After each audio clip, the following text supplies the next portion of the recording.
Commerce for Trade Development, Ray Vickery. Thank you so much for talking today, and I really appreciate your time. Now, we witnessed a big development last evening with a U.S. court blocking Donald Trump's tariffs. Secretary Vickery, from your experience in trade policy, what's your initial reaction? What are the typical legal grounds on which the courts have blocked this presidential tariff action? And in your view, what might have been the court's reasoning here? Well, thanks very much for having me, Rena.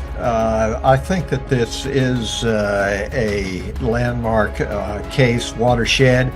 Of course, this is at the Court of International Trade, which is at the district court level. So there are going to be appeals, and it'll probably go up to the Supreme Court eventually. So this story is not over by any means. But essentially, what this federal court has decided with a three-judge panel is that President Donald Trump and his administration have acted illegally in imposing tariffs across the board on the 10% tariff and on the additional tariffs that were imposed on Canada and Mexico.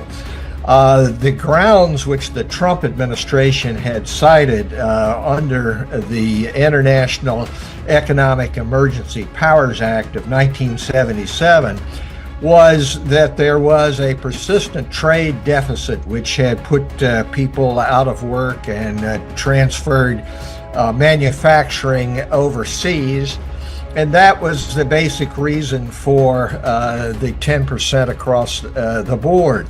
The court ruled that that is not the kind of emergency which is envisaged by the act, that there was no immediate international or national security question.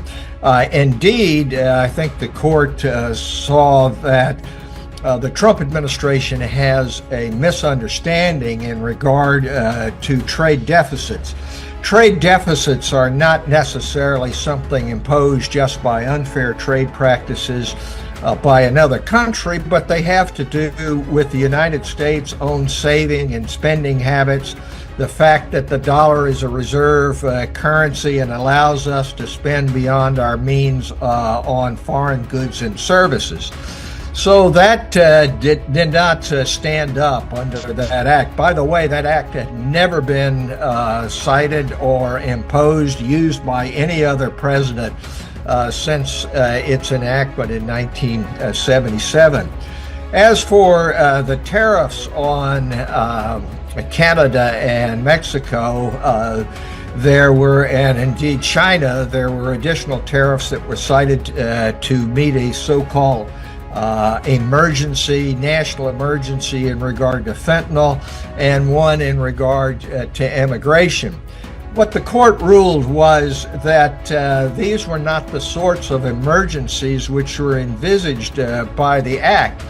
What the International Economic Powers Act, Emergency Powers Act, envisages is an emergency necessary to protect American companies, to protect the American economy.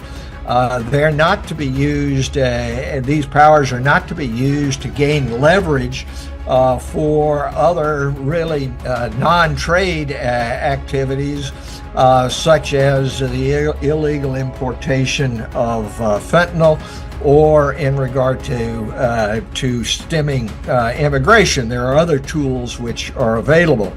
Now, the Trump administration, of course, is not going to take this line down.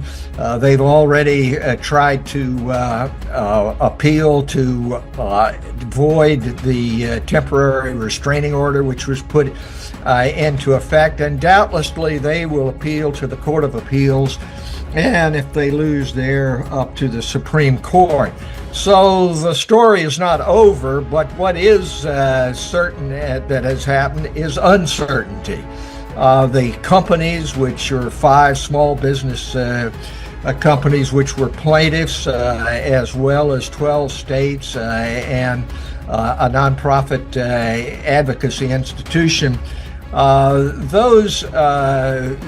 the uncertainty created for business has already taken its toll on the American economy. Of course, you know that the markets have discounted some of the Trump bluster, if you will, the President Trump bluster, the negotiating tactics. There's a meme, as you probably know, going around the networks, around the internet, called TACO, TACAO, which Trump always backs down on that, or Trump always chickens out, is what it is. And indeed, there have been delays after grand pronouncements such as that on April the 2nd about reciprocal tariffs, including a 26% tariff across the board, in addition to the 10% on India itself, which really had no basis in law in order to impose it. Unfortunately, the Trump administration's actions here go right along with the president's view that somehow he's not a president constrained by the judiciary, nor even by the legislature, but that he is some sort of king or a dictator who can rule by decree. That's not the American system. It's not the constitutional system. And the Constitution of the United States is very plain that the basic power in regard to tariffs and international trade lies with the Congress. Now, there can be some delegation of that power to executive entities, and indeed there are statutes that the Trump administration may go back to now to try to find some other basis other than this International Economic Emergency Powers Act. But for the time being, it's a rebuke. It's a win for legality, if you will. It's a win for constitutionality. But it remains to be seen whether the damage created by the uncertainty, the back and forth, the up and down, indeed with the trade talks which are now going on between India and the United States, it just throws uncertainty, and it's no way to run a railroad, run tariff negotiations, much less the administration of the United States. Right. In your words, the back and forth, up and down. Now, if you were a country like India, China, Japan, or the EU, what do you think would be your assessment of this development? You know, sitting out there and watching this play out in America, what are American trading partners thinking at this time? Well, I think American trading partners are looking at what's happened, not only this taco business of Trump always chickening out, indeed delaying, which has happened with the April 2nd announcements, happens with Canada, Mexico, and with the EU. You know, there's this. There was a claim that he was going to put an additional 50%. What I think any trade negotiator at this point is going to say, well, listen, let's take another look here. We're not even sure, according to your own courts, what authority you have to be negotiating this. We're not going to go forward until you get your own house in order about whether or not it's going to be binding on you as well as us. And so I think that the trade negotiators for India, for Europe, for China are going to take a step back and say, look, you explain this to us now. And before there are other steps taken. One hopes that a good, mutually beneficial outcome for India and the United States might be reached. It's plain that India, at least it's plain to many observers, that India has not benefited benefited across the board by its traditional high protective tariff approach. And indeed, members of the present government in India have indicated as much. And so it would be mutually beneficial to be able to lower tariff and non-tariff barriers. You know, in Trump 1.0, there was a negotiation which came close to getting a freer trade, not free trade, but a freer trade arrangement between the United States and India. And one hopes that that would happen. But it's not going to happen with this bullying approach, which the Trump administration has indicated, or indeed this so-called reciprocal tariff across the board, looking at trade deficits as the measure of unfairness. As I said earlier, trade deficits can be caused by a variety of economic factors, including the prosperity of the United States and the fact that we have a reserve currency. So I think that the negotiations are going to be slowed down. And I think that if the United States-India trade negotiation is to come to the kind of desirable outcome, that there is going to have to be a resort to a more measured and logical process, other than you do this within 90 days, India, or else you're going to be really put out of the international trade arrangement with the United States altogether. So I think that is in process, but the latest developments indicate it's going to be a longer process than had been anticipated. Now, the bigger question, of course, is how you fit an international trade system into the Trump view of just it's transactional. What can you do for me today? You know, prior to Trump, we have had a World Trade Organization, and before that, a General Agreement on Tariffs and Trade, which provided for a multilateral consensus, most favored nation approach to trade. That's all out the window with President Trump, and it's sort of a my way or the highway approach, which might work for a real estate transaction in New York City, but ultimately does not work for the international trading system. Let's just talk about India specifically.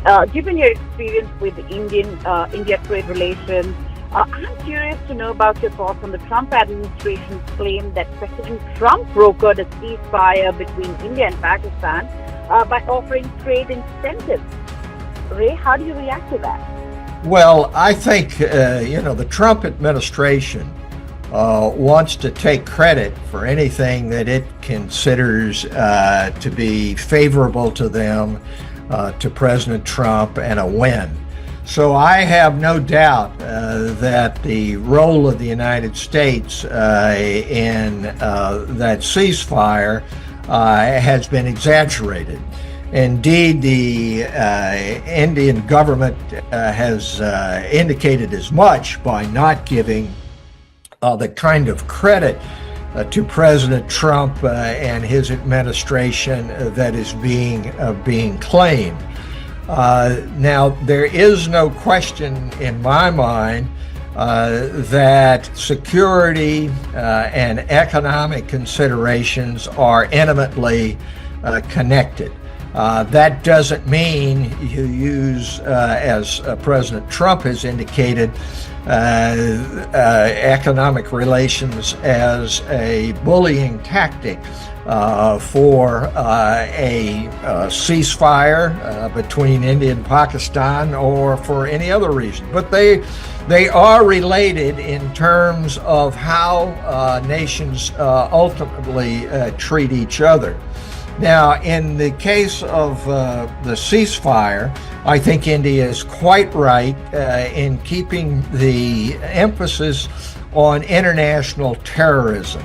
You know, in the past few years, we've kind of put aside the threat of international terrorism because it has been damped down. But the incident of Fulgham and the murder of 26 Indians and one Nepali citizen on really a religious basis shows that terrorism, unfortunately, is alive and well on the Indian subcontinent, and it takes a very coordinated and strong approach to be able to do that.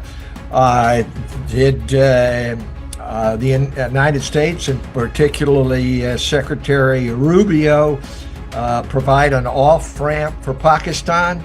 Yes, I think that they did, but the Chinese have had an interest in this, that even though they were able to test their jet aircraft, the Chinese, it's not in their interest to have all-out war, much less nuclear war on the subcontinent on their doorstep. So the Chinese played a role. I wouldn't doubt that the Russians as well, having better relations with India than does the United States, also played a role. Ultimately, it seems to me that the initial approach of the Trump administration to the terrorism which took place, and that is, as you heard the President and Vice President J.D. Vance indicate, they started out saying, well, it's none of our business and we'll just let people do whatever. But when you're talking about generalized war, and particularly nuclear war, there is an interest across the board. What it takes is working with India on a sustained basis, not a hyphenated basis, not looking at Pakistan and India as some sort of equivalence in the equation, but working with India particularly to be able to damp down international terrorism. And that sometimes requires harsh measures, but it is not in the interest of India. I believe India can make its own decisions, of course, not in the interest of anybody to see generalized war. And indeed, the United States experience, particularly in Afghanistan, the Israeli experience in Gaza, shows that the generalized war approach to damping down or eliminating radical Islamic terrorism does not work. It didn't work at Afghanistan. We put in 20 years, $3 trillion, thousands of American lives for basically the kind of situation in many ways that we started with. And so India and the United States need to work on this. And it is not enough to say that it's just going to be an attack on camps if you do anything in India. It takes a broader intelligence sharing, a coordination and interoperability to be able to meet this continuing threat. And one hopes that saner heads, particularly within the State Department, Department of Defense, which Trump refers to as the deep state, if you will. All that means is civil servants who've been there and have some expertise, will be able to work with India to be able to meet this this challenge, which is still there. Now, what could be the immediate economic consequences for, say, American businesses, American consumers, Indian businesses, when tariff policies are blocked mid-implementation, and especially when, most things are being ironed out between the two countries at this point? You had Commerce Minister Piyush Goyal coming in recently. What is your take on that? Do you have anything from what's going on between the two countries at this point? Well, Piyush Goyal, of course, Minister Goyal is a very competent negotiator. I've known him for a long time and have watched him work internationally, and he is about as good as you can have, it seems to me, in terms of the negotiation. Those negotiations started off very badly because it was simply a my way or the highway, April 2nd reciprocal Liberation Day for the United States approach. My information is that recently they've gone a lot better, and that's because saner heads, people who have more experience in international relations, have started to have a greater say from the U.S. side. I think that an agreement will be reached, but I do think that it's probably not going to be exactly within the 90 days that has been talked about by the Trump administration. And as I said earlier, I'm sure Minister Goyal and his team want to hear from the American negotiators now, well, what is your negotiating authority, and shouldn't we get to all that? Shouldn't you, the United States, and you, the U.S. negotiators, get it worked out before we do anything in terms of announcement of a deal? I think India wants to make a deal. I think the United States wants to make a deal. There's no question that there is compatibility in terms of the trade relationship, and it's very important to India. But the chief detriment has been uncertainty. You cannot go forward not knowing from day to day what authority you're going to have, what tariff is going to stand, and which one is not. As I think Minister Goyal has said, there is no deal until there is a complete deal. And at this point, we still don't have it. What is your advice to the current administration regarding their trade strategy moving forward, given this legal setback and these legal developments that we've seen? And what is your advice to India, who's watching all this unfold? Well, my advice to the U.S. administration would be to step back and act within the law. And that means that you don't just say it's an emergency and I can do this by decree, but to go through the procedures which have been set up for international trade negotiation. We have an elaborate set of procedures that are supposed to apply in going forward to a free trade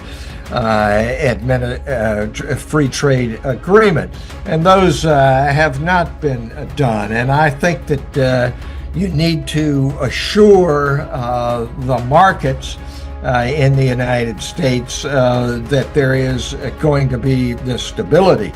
Unfortunately, I don't think the administration is gonna follow that advice or take it, because that's not President Trump's way of doing it. He's a transactional guy, as I've said. He wants to handle everything not on a relationship basis, and that is how the parties get along for an extended period of time, but what's in it for me today and what can I claim? So I doubt that my kind of advice would be accepted. For the Indians, I think I would advise that it is correct to say, look, we can't reach an agreement until this is all worked out on the U.S. side. I would advise them, though, to look at particularly areas. Auto parts is one that I think of in regard to some of the textile kinds of areas, and look on a sector by sector, even looking at the very difficult area of agricultural trade. And I would come up with what I viewed as in the Indian interest.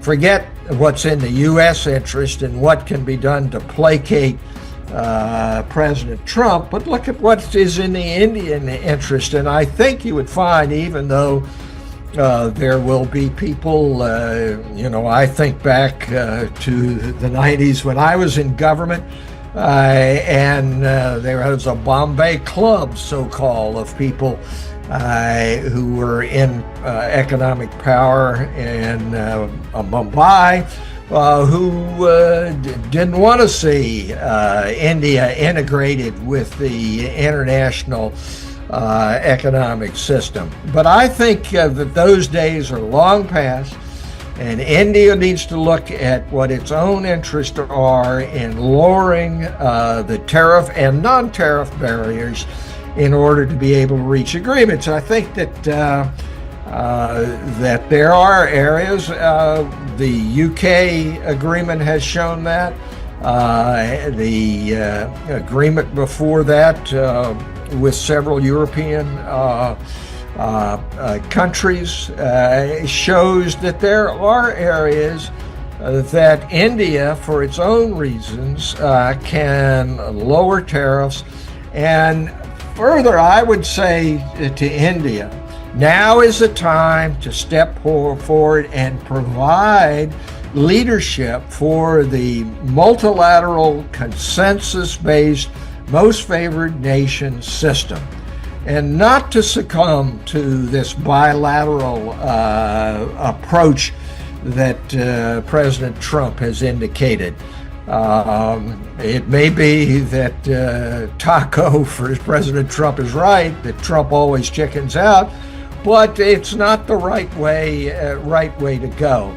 And India, traditionally, it was an original signer of the GATT, the General Agreements on Tariffs and Trade, and was a charter member of the WTO. And I think that India, commensurate with its status as a great power, ought to provide leadership with the United States, is not now. And it should not be ceded to China to be the voice of reason. India has a democratic system and is in a position to provide leadership, which China and Russia never can in the world as a whole, because the principles upon which China and Russia operate are not those which are most compatible with the global South, with what happens between Europe and Asia, with what happens in terms of the Quad. And India can look, has an opportunity now on the trade area, just as it did with the G20 last year under Prime Minister Modi, to provide a leadership which is broader than just what can you do for me today. All right. Ray Beckery, thank you so much for taking up the time and talking to us. Really appreciate your assessment and your perspective on this issue. It's always a pleasure.